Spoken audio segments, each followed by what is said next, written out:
Eddie Hale wrote everything down, weather shifts, delivery times, even the occasional gull that stole crumbs from the dock. The old lighthouse keeper trusted ink more than people, and Alcatraz rewarded that habit. The island was a slab of concrete surrounded by restless water and heavier memories. At dawn, the fog rolled so thick it felt alive, but Eddie's neat handwriting always cut through the murk. Maya Lynn admired that about him. As the island's maintenance lead, she checked roofs and rusted rails, while Eddie tended the lamp and filled his logbook. On a gray October morning, she and her partner Tom Rivera unloaded supplies from the first ferry. Crates stamped exhibit props fragile were stacked higher than usual. Tom wiped his brow. "Odd weight on these," he muttered. "Feels heavier than the manifest says." Maya glanced at the shipping slip. 20 pounds over at least. Maybe mislabeled. Still, the neat handwriting on the manifest didn't match the usual contractor. It looked rushed, as if someone scribbled it while watching their back. That evening, Maya stopped by the lighthouse cottage to drop off a replacement fuse. Eddie stood at the window, jaw tight. "You notice the new crates?" she asked. "Yeah," he said without turning. "Not museum props. Manifest's wrong. I'll log it. Call the port tomorrow." There was a pause. He tapped his pen against the logbook. Strange seal on the crate, too. Haven't seen that in years. "Want me to check the supply company?" "Let me handle it," Eddie said. "Probably nothing, but I'll keep a record." Maya left uneasy, the gull's cries trailing her across the darkening dock. The next morning, the island was unusually silent. Tom met her near the ferry landing, face pale. Eddie's doors open. They hurried to the cottage. The door hung crooked on its hinges. A cold draft slid across the floorboards. Eddie lay face down near his desk, motionless. Spill of ink bled across the logbook. The fountain pen bent beside his hand. Tom called emergency services. Rangers and paramedics arrived, then local police, and finally a federal investigator named Claire Whitcomb. After a brief examination, they carried Eddie away. Claire noted possible blunt trauma, pending autopsy, and sealed the cottage for evidence. Maya stood outside, heart pounding, watching the lighthouse beam sweep across the morning fog like an unblinking eye. That night, after the officials left, Maya returned with Tom to secure tools. The logbook still sat on the desk. Its final entry, dated the previous evening, described routine, weather, and supply checks. The next page was blank, except for a faint salt stain. "I hate leaving it here," she said. Tom nodded. "Take it for safekeeping." Back at the maintenance office, Maya placed the book on a side table. Exhaustion pulled her into a light sleep. Near midnight, a soft scratching woke her. The room was still, the bay's distant surf barely audible. She turned on the lamp. The blank page now held fresh ink. Her breath caught, written in Eddie's steady hand. "J. Morales, 340, under third step beneath it. Locker 7B, manifests." Tom stirred awake. "What is it?" She showed him the page. His eyes widened. "Was you wrote that?" "Of course not." He ran a finger over the letters. The ink glistened wet. They hurried to the dock stairway, the one leading to the old supply lockers. Fog slicked each step. Under the third, Tom found a loose plank. Inside a narrow recess lay a sealed envelope marked with a faded Coast Guard emblem. Maya opened it carefully, shipping receipts, dates matching the suspicious crates, and a code scrawled across the top, 7B. They crossed to the storage lockers. Locker 7B yielded a small ledger stamped with the same odd seal Eddie mentioned. Inside were columns of numbers, initials, and dollar signs far beyond tourist gift shop sales. "This isn't just a mislabel," Tom whispered. Maya photographed everything. At dawn, they ferried to the mainland and requested a meeting with Claire Whitcomb. She examined the ledger and manifests, skeptical but attentive. "These documents are enough for an inquiry," she said. "You're telling me a dead man wrote directions in the night?" Maya met her gaze. "I'm telling you the writing wasn't there when I fell asleep." Claire closed the evidence bag with a snap. "Then consider me interested, but keep this quiet. Someone's running contraband through Alcatraz. They'll notice we're looking." That evening, Maya returned to the cottage, compelled to see the log again. The page with Eddie's strange message remained, the ink dried but sharp. She almost closed the book when new words began to emerge below the first line, letters swelling from the paper like rising water. "Ray checked the silver case." Maya's pulse thudded. Ray Hargrove was the island's longtime supply contractor. A shadow shifted across the window. She froze. Beyond the glass, through the silvered fog, a figure stood on the dock, watching. Maya ducked away from the window, heart hammering. The silhouette on the dock remained still for a long, cold minute before it dissolved into the fog. She clenched the logbook to her chest and backed toward the door, forcing herself to breathe. Whoever or whatever was out there knew she was inside. She slipped into the hallway and eased the door shut, listening for footsteps. Only the low hum of the lighthouse beacon filled the silence. Tom's number rang twice before he answered, groggy. "Tom, someone's here," she whispered. "At the dock? I think they were watching the cottage." "Stay put," he said quickly. "I'm on my way." Maya tucked the logbook into her bag and crept out. The mist swallowed her flashlight beam, and the ocean slapped against the rocks below. She kept close to the wall until she reached the maintenance office. Tom arrived moments later, breathless and carrying a crowbar. "What did you see?" he asked. A figure-tall dark coat just standing there. Tom scanned the fog. "Could be a ranger, but I don't like it." They huddled inside the office. Maya opened the logbook again. Beneath Eddie's last line, Ray Sheck, the silver case fresh ink shimmered. Letters formed slowly, as if written by an invisible hand. "Not safe. Case under North Dock. Hurry."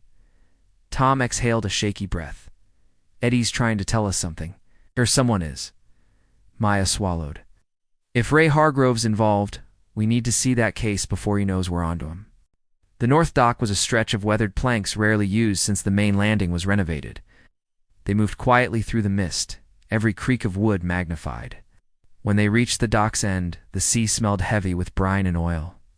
A metal storage chest sat half-hidden behind stacked nets, its silver surface beaded with moisture. Tom knelt and tugged the latch. It was locked.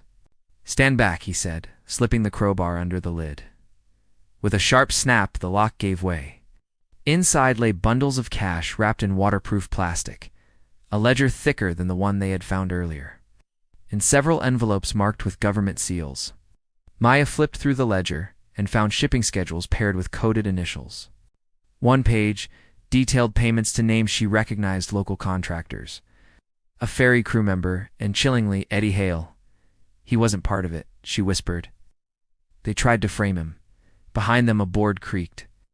"Hands off the case," a low voice commanded. They turned to see Ray Hargrove emerge from the fog, a pistol leveled at them. His face was pale, eyes hard. "You shouldn't be here," he said. That logbook should have burned with Eddie.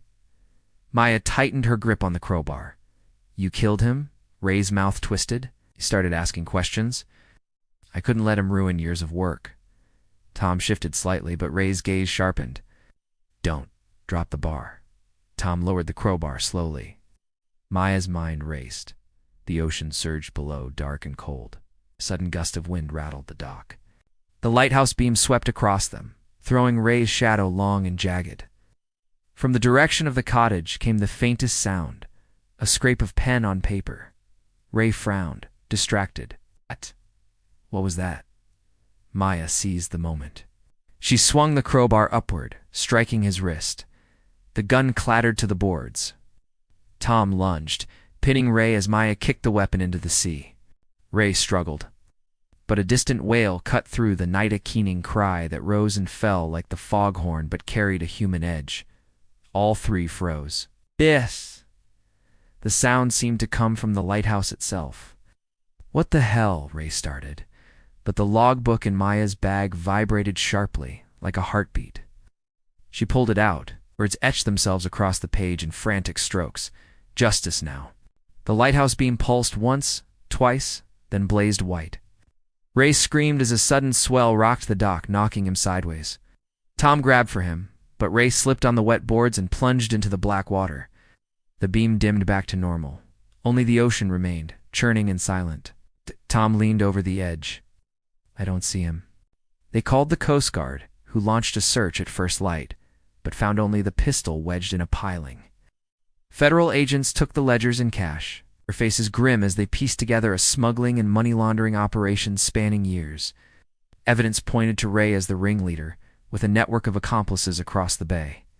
When the officials left, Maya stood alone in the lighthouse cottage. She opened the logbook one last time. A final line, neat and calm, waited on the page. "Thank you. Keep the light." The ink dried as she watched, fading to the soft gray of a distant memory. She closed the book gently, the beams sweeping overhead in steady rhythm. Alcatraz had always been known for its ghosts, and Maya understood. Some spirits stayed not out of malice, but to make sure the truth could not be buried with the tide. Leah Park had always believed that old recordings were like small, stubborn ghosts. They clung to the present through magnetic tape, holding on to breaths and murmurs long after the people were gone. Late one evening, she sat alone in the Bay Area Historical Archive, the smell of oxidized metal and aging plastic hanging in the air. Her current project was an unlabeled reel, marked only with a fading date, June 1957, and the word Alcatraz. Ow. The tape hissed as it fed through her machine. On the monitor, a black and white feed flickered, a deserted cell block hallway, the faint shine of a guard's flashlight from decades past. Nothing moved. But through the headphones came a faint rhythm, a soft thump followed by a metallic ring. Leah frowned and adjusted the levels. There it was again, footsteps. Slow, measured, and impossibly clear. She rewound the reel, pressed play, and closed her eyes to focus. The footsteps started near what the old schematics labeled Microphone Station A, then traveled steadily toward Station B, then C. The timing was precise, the pressure unmistakable. She compared the audio to the video feed. The camera showed nothing. No guard, no prisoner, no shadow, just emptiness. Leah toggled the spectrum analyzer. The footfalls carried a low-frequency resonance that suggested heavy boots on concrete. She mapped the sound against the floor plan and discovered a strange path.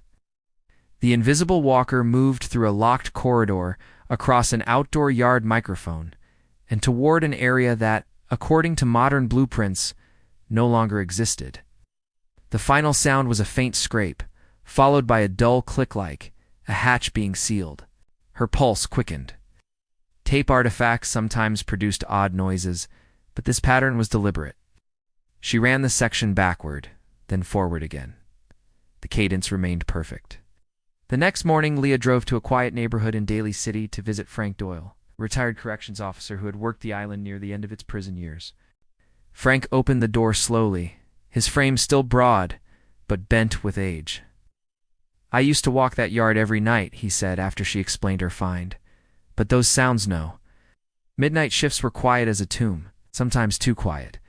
Leah played the recording for him. Frank's eyes narrowed as he listened, his thumb tapping with each phantom step.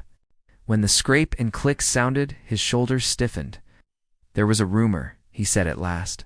"Some guards had arrangements with the docks, not escapes exactly, more like side deals, smuggling. Nobody ever proved it. They said a hidden storage area existed under the yard. Most of us thought it was just a story to scare rookies." He looked at her with a shadow of warning. "Some things on that island were meant to stay sealed." Back at the archive, Leah couldn't let it go. She superimposed the audio path over a digitized floor plan, tracing the mysterious steps. The line ended near the east yard, where the concrete looked slightly different in old photographs, newer, smoother. The following afternoon, she requested access to the site. The park ranger guiding her tour was skeptical but curious enough to allow a brief inspection after the tourists had left. Leah crouched by the eastern edge of the yard, the sea air sharp and cold. Her gloved fingers tapped along the seams of the concrete until she felt a faint hollow ring beneath one section. "Here," she whispered. The ranger fetched a small pry bar, and together they chipped away at the seam. Dust and flakes of concrete broke loose, revealing a thin iron ring embedded in the Florian old-style hatch handle, rusted but unmistakable. Leah's heart hammered as she matched it to the sound on the tape. The scrape, the click. The ring was the perfect fit. He tugged, but the hatch refused to budge. Perhaps it had been sealed for decades. As dusk settled over the bay, the ranger packed up, promising to report the discovery to preservation officials. Leah stayed behind for a final listen. She put on her headphones and replayed the original reel at low volume. The familiar boots echoed softly. Then a new sound entered the mix, quieter, closer. A second set of footsteps, distinct and deliberate, paced behind the original track, Leah froze. The ranger was already walking toward the ferry dock. The yard around her lay empty, bathed in fading orange light. The new footsteps continued, slow and heavy, each one landing in time with her own heartbeat. They stopped directly above the hidden ring. Leah yanked off the headphones and spun around. Nothing, only the wind moving across the cold concrete. She crouched and pressed an ear to the hatch. From the darkness below came the faintest metallic scrape, as if something or someone was waiting for her to listen. Leah barely slept that night. The phantom scrape from beneath the yard clung to her thoughts like the smell of rust on her hands. By dawn, she was already on the first ferry back to Alcatraz, clutching a thermos of bitter coffee and the tape reel that had started it all. The ranger from yesterday, Ben, met her at the dock with a wary expression. "You're back early," he said. "I filed the report. Preservation will send an engineer next week." "I can't wait a week," Leah said. Her voice trembled, though whether from the cold or the memory of those footsteps she couldn't tell. "There's something under there. I heard it again after you left." Ben studied her pale face for a long moment, then sighed. "All right. Out. But we have to be careful. If we damage the site, we're both in trouble." They carried a heavier pry bar and a small portable light to the eastern yard. The fog draped itself low across the island, muting every sound except the gulls. The hatch handle looked darker today, the rust damp with mist. Working in silence, they chipped away the remaining concrete around the ring. It finally shifted with a groan that echoed across the empty prison like a low moan. Together, they heaved until the hatch creaked open, releasing a breath of air so stale it carried a faint metallic Thames. A square of darkness yawned below. Ben aimed his flashlight down a narrow iron ladder. "Service tunnel," he muttered. "Wasn't on any map I've seen." The cold air rising from below smelled of brine and old oil. Leah slung the reel-to-reel recorder across her shoulder. "I need to know what's down there." Ben hesitated, then climbed first. The metal rungs were slick with condensation, and the echo of their descent sounded like distant applause in the confined shaft. At the bottom, the tunnel stretched toward the heart of the island. The flashlight beams skimmed over bricked alcoves and corroded pipes. Rats scurried into the dark. A faded sign on the wall read, "Dock access authorized personnel only." Leah turned on her portable recorder and pressed play on the old tape. The footsteps returned, perfectly timed, filling the tunnel like a phantom guide. She followed their cadence, step for step. They reached a reinforced door that looked welded shut, but a sliver of space at the bottom allowed a faint draft to whisper through. Ben set the light on the ground and pulled a crowbar from his pack. It took several grunts and a sharp kick before the door squealed open. The chamber beyond was larger than Leah expected, a low-ceilinged vault lined with metal shelves. Dust coated everything, but several crates had been dragged recently, leaving streaks on the floor. Ben's beam caught a stack of leather-bound notebooks tied with rotted string. Leah picked one up carefully. The first page was filled with names, dates, and columns of numbers. Next to many of the names was a single word, paid. "These are ledgers," she whispered. "Bribes, transfers, look guards, initials." Ben whistled softly. This is decades of smuggling records. It's provisions, maybe weapons, all funneled through the docks. He flipped another book open. "And these go well past the prison's closure date." A sharp clang echoed through the tunnel. They both froze. The sound came again, measured, deliberate, like boots on metal rungs. Ben swung the flashlight toward the ladder. Nothing. Only the black throat of the shaft leading up. But Leah heard it clearly now, layered over the recorded footsteps still playing from her machine. Someone or something was descending. The temperature in the room dropped sharply. Their breath steamed in the thin beam of light. Then a voice drifted through the passage, so faintly I thought it might be the tape. "Ledger, remember?" Ben's eyes widened. "That wasn't the recorder," he said. The voice grew clearer, a man's low rasp, strained and urgent. "Report. Hatch. They killed." Leah clutched the reel-to-reel. The sound matched none of the archived recordings. It was live, resonant, impossibly near. Ben backed toward the door. "We need to leave now." but Leah felt a strange calm settle over her. She set the machine down and stepped closer to the shelves. "Who are you?" she asked the darkness. A sudden gust extinguished the flashlight. The tunnel plunged into blackness. Metal scraped against stone. The ladder above rattled, as if someone climbed, then stopped abruptly. In the silence that followed, Leah felt a presence behind her, cold, watchful, waiting. The recorder whirred, tape spinning, though she hadn't pressed play. A new voice, sharper now, cut through the darkness. "Write the truth." Ben fumbled for a spare light and finally sparked a dim beam. The ledgers on the shelf had shifted, forming a neat stack in the center of the room. On top lay a fresh page of parchment, though the edges were yellowed with age. Ink glistened wet across it. Leah read the words aloud. Keeper Doyle. Final entry. June 12th, 1957. They will silence me before dawn. The sea will carry their gold, but this log will remain. Whoever finds it, tell them the island remembers, Ben whispered Doyle. That's the lighthouse keeper who vanished. The tape snapped to a stop. Above them, the hatch slammed shut with a ringing finality that echoed like a gunshot. Ben's flashlight flickered, then died. In the pitch-black chamber, the sound of footsteps began again, slow, heavy. Unhurried, circling them in the dark as the cold air thickened like a closing fist.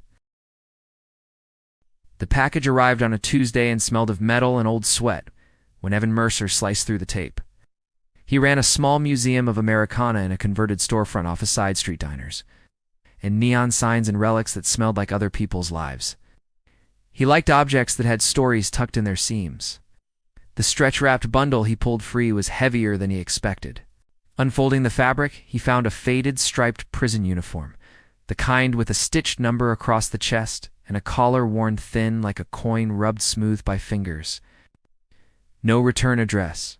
Only a square of brown paper with an inmate number stamped in black. Evan smiled and thought of foot traffic. This find would bring people in. He propped the uniform on a dress form, arranged a small wall placard cellmate uniform. Mid-Century Ann told Rosa Delgado to put it on the floor for Friday's Later's walkthrough. Rosa, who managed exhibits with a practical kindness, unwrapped it with a professional's care. "Who sent this?" she asked, smoothing the fabric where the stripes rutted deep as riverbeds. "No idea," Evan said. That's part of the charm. He liked to think of his buyers as scavengers of meaning, curators of the ephemeral. The uniform hung in the window that week, backlit by sodium streetlight, and people started to look in.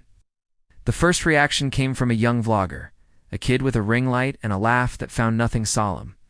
He tried the jacket on for a selfie, made a couple of jokes about being locked in history, and posted the clip. Later, Evan's phone buzzed, a string of messages raw and breathless. The kid wrote that after he took the jacket off, he couldn't shake a memory, heavy, tactile, and not his own. He described a dark alley, the smell of oil and rope, the feel of a crate's rough edge under his palms. The message ended oddly, with the name Warden Silver. Evan shrugged. Sourcing objects like this, he'd learned, dredged imaginations. But then the elderly man who came in 3 afternoons a week to look at the maritime maps pressed his trembling hands to the uniform and muttered under the false floor, B-214. He had tears in his eyes and did not know why. Rosa cataloged the incidents with the careful hand she used for accession numbers. A retired dock worker who touched the cuff suddenly described steering a buckled wooden crate into a storeroom and laying down a ledger. A woman who de-worked in a county office swore she could smell the metallic temps of a seal before remembering the exact stamp that marked a shipment. KS Marine Services, a contractor long out of business. These flashes weren't theatrical. They arrived like small, incriminating weather, a scent, a scraped knuckle, a ledger notation that came with the certainty of muscle memory. "What are we doing?" Rosa asked that night in the back office, where they stacked labels and old ticket stubs. Our fingers trembled on a search lamp switch. Evan had stopped smiling. "We're going to see if they lead somewhere." They bothered no one with the story beyond their circle. Still, visitors kept coming. A weekend historian from the county library took one photograph of the uniform mess inside seam and later called. Voice pinched, saying, "I know where my father hid a trunk. I thought he'd lost his mind." Then she read the number inside the jacket and startled. The stamp matched a shipping label her father had used in the 70s. The pattern hardened into a map fragments linking to real places. Evan and Rosa drove to the address an old man named Arturo had given them, a locked storage facility on the industrial fringe. The manager, surprised by their query, dug through a long bin of rusted tags and brought up a shipping label with the contractor's name printed across it. The same stamped contractor kept appearing in memory after memory. "We're not collecting anecdotes," Rosa said. "Something about this suit is making people remember the same trail. Evan left a recorder on the workbench that night. Have to soothe himself. Have to see if the uniform made a sound when the building settled. He woke to the recorder as faint static and a little pool of ink on the cuff where the fabric had lain against the wood. The letters were small and precise, as if written with a careful hand." He read them twice. Kesler. It was a name he recognized from an old news clipping, the name of a retired corrections officer who still lived on the edge of town. A man with a reputation for sharp ways and sharper discretion. Kesler had managed storerooms and signed off on dozens of shipments before the prison closed. If the name was an accusation, it sat like a stone. Evan called Rosa. "You should see this," he said. "Out." He kept his voice steady, but his hands went numb when he lifted the cuff. "Don't tell anyone yet," Rosa said, the caution of a woman who handled fragile things. "This is real if it's telling names people will move." They were not the only eyes on the exhibit. Later that evening, Rosa, closing up, glanced out the front window and saw a red taillight sweep down the street and vanish. The car didn't belong in the neighborhood. It didn't come in via the usual route. Whoever had left the uniform or whoever had kept the memory in it had noticed the activity. Rosa told Evan she'd sleep in the gallery just in case.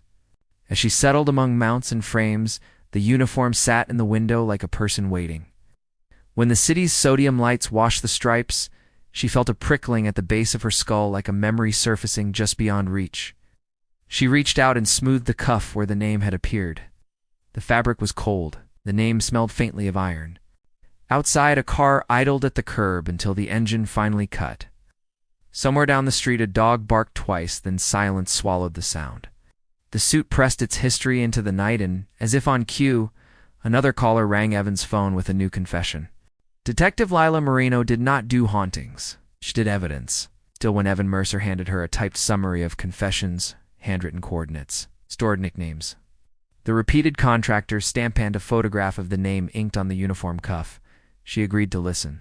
The case did not begin in a parlor of the occult. It began in a dry-light room at the precinct, with a stack of receipts and one very old piece of cloth. "People are telling us where to look," Evan said, his voice flat with a collector's mix of awe and fear. "They're not dreaming the same things. It's leading us to places with missing inventories." Leela flipped through the notes, noting the pattern, repeated references to Locker B14, a warehouse on Harbor Way, and the name Kesler, Harold Kesler, a former corrections officer who had managed storerooms for years. Kessler's name put grit in her throat. He'd been a fixture in county records, polite at public events, elusive in the ledgers, when money shifted hands. She signed the warrant. They moved at dawn. The warehouse on Harbor Way still hosted peeling logos and the smell of diesel. The manager, cagey at first, produced an old crate manifest when Lila showed her badge. Among the faded stamps was K's Marine Services, the contractor name that had threaded through the memories. The manager's palms went white when Lila mentioned the uniform. She did not know what the objects in question might be, but she knew the paperwork had been fudged in decades past. Evan and Rosa watched from the doorway as Lila's team pried open a suburban garage where Kesler now kept his tools and, as the investigators suspected, his possessions. The garage smelled like motor oil and lemon cleaner. Under an old workbench, a section of floor had a neat seam, the kind you notice only if you step on it wrong. A preservation specialist tapped it, and the sound rang hollow. They lifted the plank.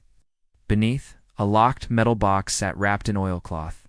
The locksmith clicked, and the lid yielded with a sound like a small animal startled. Lila shone her light into a bundle of leather-bound ledgers, small crates of maritime trinkets, and sealed envelopes each stamped and dated. The ledgers listed initials, sums, and shorthand that fit the pattern prosecutors had been tracking. There were entries for crate runs, recipient names, and chillingly, a notation that read, "Quiet tread, taken care of." Red, Leela thought, and felt her stomach drop. The name matched a rumor Leah had mentioned in the archive. A prisoner who'd known too much before he vanished. Kesler arrived mid-search, clean-shirted and square-jawed, as though he had stepped out for coffee and not a raid. Watched the investigators with the practiced stillness of a man who had long known how to wait out storms. "You have warrants," he said. "Do your work." They did. Boxes were inventoried, photographed, and sealed. An evidence tech carried out what looked like decades of theft cataloged in neat condemnatory lines. Lila read off a shipping ledger, dates when crates labeled restoration left for private buyers, receipts paid in cash, deposit accounts that evaporated offshore. Kesler's face did not change. But when an investigator held up a small sealed envelope, a crate label stamped with the same contractor, mark that Evan had found, the old guard slip twitched. "Those are," he began, then stopped. Outside the garage, a black SUV idled on the curb. The red taillight Evan had seen weeks ago. Someone was watching. Lila ordered officers to secure the perimeter. As the day folded into the gray hush of late afternoon, Hal Kesler tried to put a firm face on the unraveling. He said he had only kept paperwork for safekeeping. Said the crates were donation items for museums. He said the entries were clerical. But the ledgers told a different story.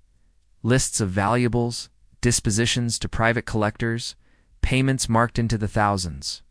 Embedded among the figures, penciled in a wobble of guilt, is a line referencing a rough handling at Dock 3. Exactly the sort of euphemism an insider would use when a prisoner needed to be taught to forget. When Lila suggested the authorities would need to interview buyers and follow the money, a lean man in a dark jacket, Kesler's longtime partner, stepped forward. His toned arms flexed as he tried to sound reasonable, but his eyes were on the garage door where someone had been watching all day.